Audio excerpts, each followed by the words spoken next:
stogo danga metalinė, stogo nuolydis tik 10 laipsnių, kai tokia stogo danga yra tikrai per mažai. Atsardėme vieną plotą, perdengimas tarp šitų metalo lakštų tik tai 3 cm, o nuolydis tik 10, todėl prateka per kraštą ir ant medienos ir pūdo. Matosi drėgmės dėmės akivaizdžias. Pratekėjimas yra apačioje ties ta vieta, plius minus. Gali ir nuo to stogo būti pratekėjimai, kadangi čia stogo lakštai nesandarus dėl mažo nuolydžio. Taip pat ir kamino apskardinimas, jis nėra sandarus, nes varžtai persukti, be jokių siūlių, be nieko.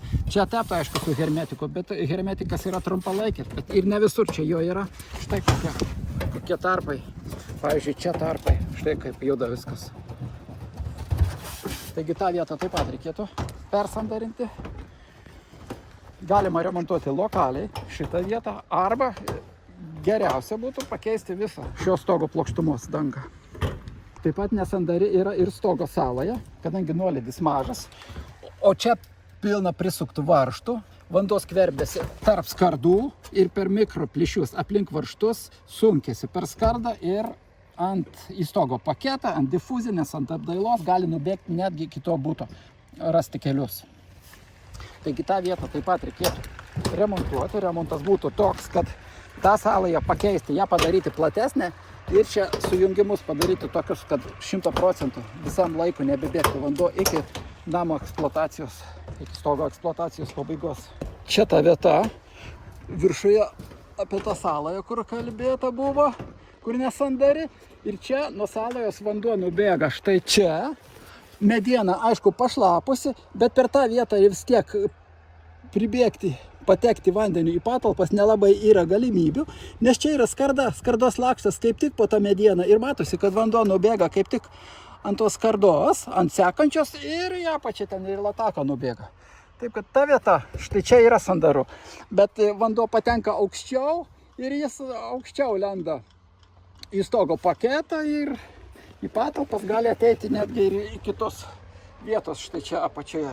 Pratekėjimas į patalpas kaip tik toje vietoje, kur saloje baigėsi, ten tai nuo tos vietos ir bus prabėgimai. Toliau kitas pratekėjimas yra kaip tik, kur saloje taip pat baigėsi ties stoglangio apačia. Ir toj vietoje kažkur siena yra ir čia pratekėjimas, prabėgimas ant lubų yra. Taigi tektų remontuoti saląją visą perdaryti, užsandaninti, nes pats stoglangis jis nesimato, kad būtų labai kiauras. Aišku, yra čia viena vieta, štai tokia. Bet čia lengvai pataisoma, ištiesinti ir prisukti. Bet ne dėl to čia prabėgimas. Dabar dėl tos salojos sandarumo. Kaip ir minėjau, ten vinių prikalinėta viršuje yra, bet akivaizdžiai matosi, kad ir čia skylių pridaryta. Tai čia dabar šitas salojos lankstinys, jeigu jis ir užleistas ar ten 10 ar 20 cm, prasmė prapuola, kad čia prisukta varžtų, reiškia tarp skardų ten yra skylės.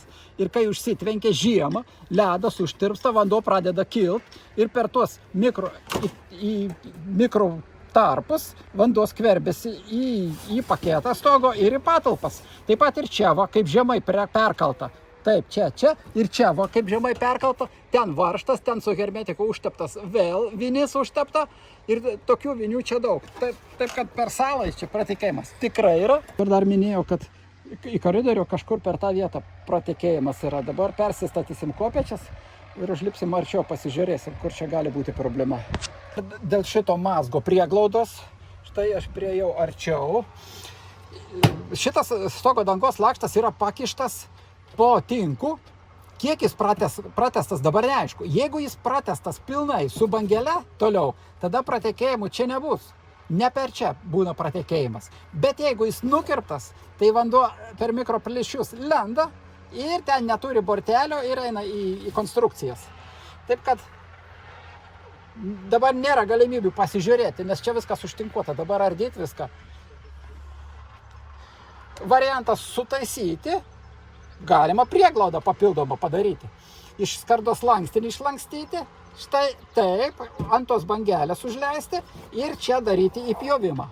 Ir dar stogo grebestavimas nėra teisingas. Čia trūksta išilginio grebėsto ant gegnio, kuris formuoja oro srauto tarpą. Taigi, jeigu šio stogo lakštai būtų buvę ištisiniai, medinės konstrukcijos jau būtų pradėjusios pūti. Šiuo atveju išgelbėjo tai, kad metaliniai dangos lakštai maži ir yra daug nesandarumų, per kuriuos pasišalina drėgmė. Norint suremontuoti stogą nuo pratekėjimų, reikėtų pakeisti stogo plotą apibrėžtą geltonai, pakeisti salajas pažymėtas raudonai, užsandarinti dūmtraukį ir ant žemiau esančio stogą pakeisti salają pažymėtą raudonai ir prieglaudą pažymėtą mėlynai.